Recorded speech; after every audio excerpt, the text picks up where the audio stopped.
How would you feel knowing that you could be watching your children develop issues that affect their ability to function in the future?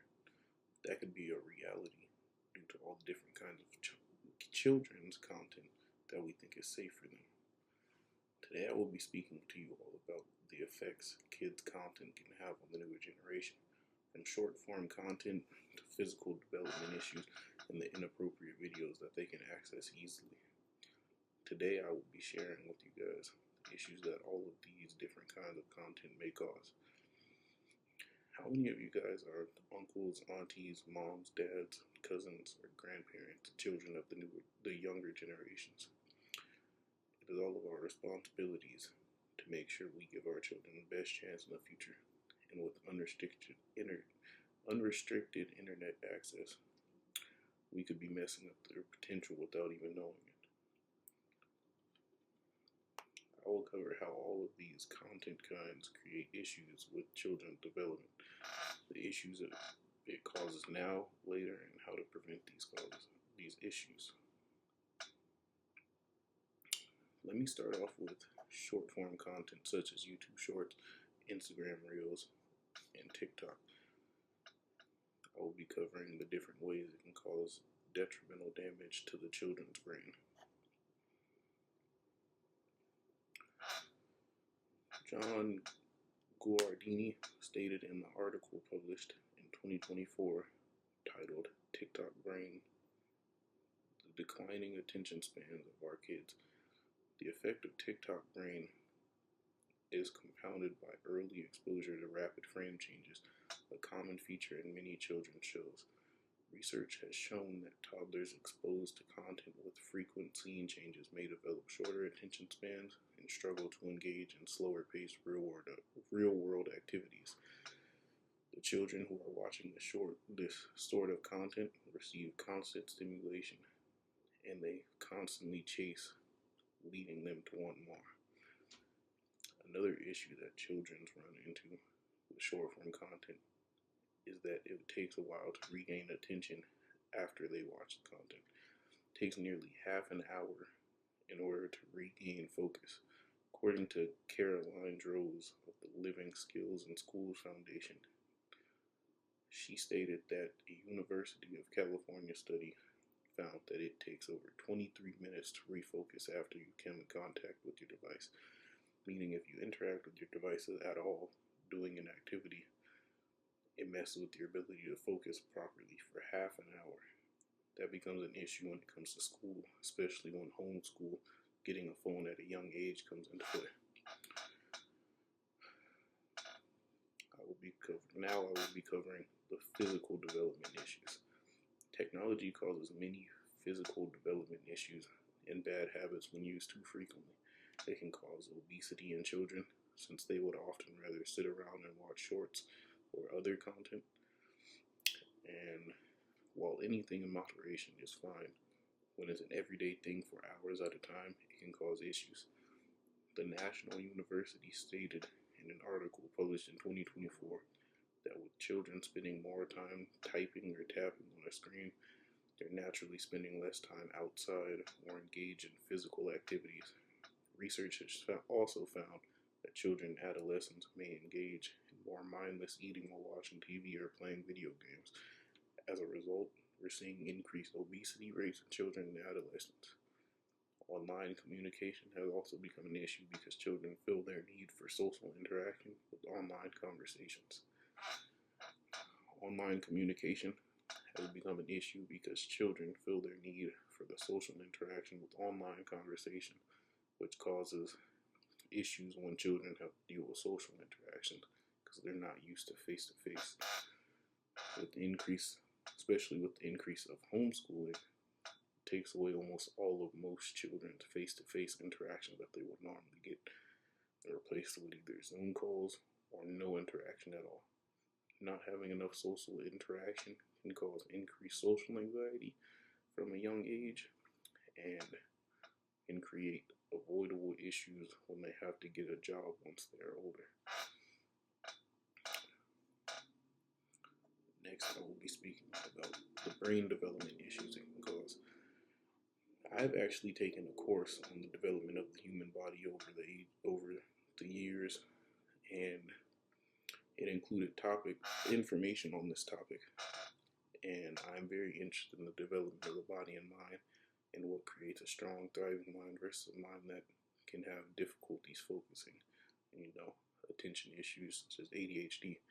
I've always been curious on how different things affect attention spans, and one of the things I was most interested in was the effects it had on children's minds, technology, and short form content, how that affects the brain. One of the things that I obviously found relevant for the speech is the way it caused the brain to develop. As stated by the team at the National Library of Medicine, more screen time has been linked to poorer language development in young children and causes disruption in sleep. Daily screen contact was proven to negatively impact sleep onset, sleep duration, and sleep quality, and increase how much children awaken in the middle of the night due to poor sleep quality associated with brain changes such as gray matter volume, which is a tissue in the brain that helps with multiple things such as mind, memory, movement, and lack of sleep increases the risk of Alzheimer's disease when you get older.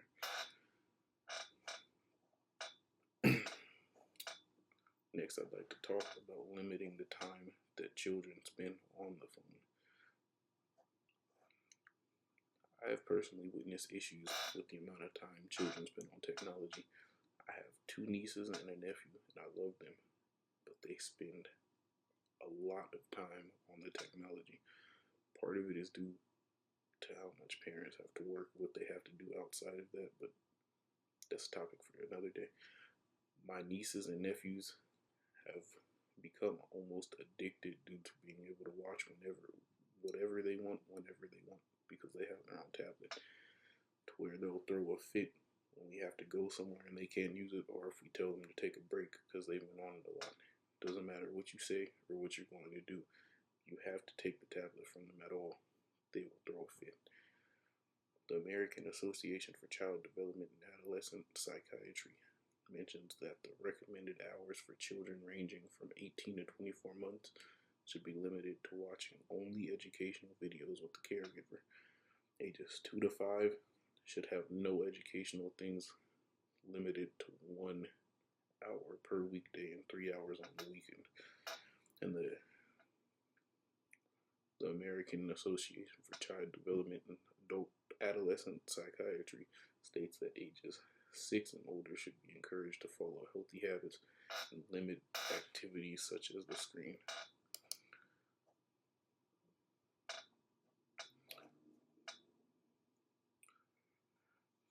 Think about back in the day when everyone would rather gather outside and have different games to play and interact face to face, get a lot of physical activity. That is a huge reason why obesity rates are skyrocketing in today's date. Children lay around and meet up in chat rooms instead, when it is easier to go outside, hang out, do different activities with the people around you. Doing activities such as sports instead of technology is much better. Try enrolling your children in sports or just play with them when you have the free time. Make the child enjoy themselves, and they'll want to be more with you more often than the tablet or the technology. Although we are heading into a technology state of time, having all of this time on technology is not good. The new generation should have some time off so they know how to socialize and how to get different things done. Because if they can't do things themselves, it could be dangerous as they grow up. Think about all the time and memories that could be spent bonding with your child and how much it could shape their developing minds. It may not seem like a huge idea to you, but to the kids it could make a huge difference. We could stop the inevitable before it happens if we work fast. The world would grow a lot stronger than it currently is projected to be. The damage is easily avoidable, so why wait? Please work on protecting the precious minds of the children so they can grow to be a smart, high-functioning adults can focus and contribute well with the outside world and not just in a technology standpoint. Screen time should be limited to what it is recommended by a psychiatrist to keep down in children, as it affects many things such as mental health, physical health, emotional health, and language development issues, along with sleep issues. It is best that we limit screen time so that our children do not get addicted and create a problem that was avoidable.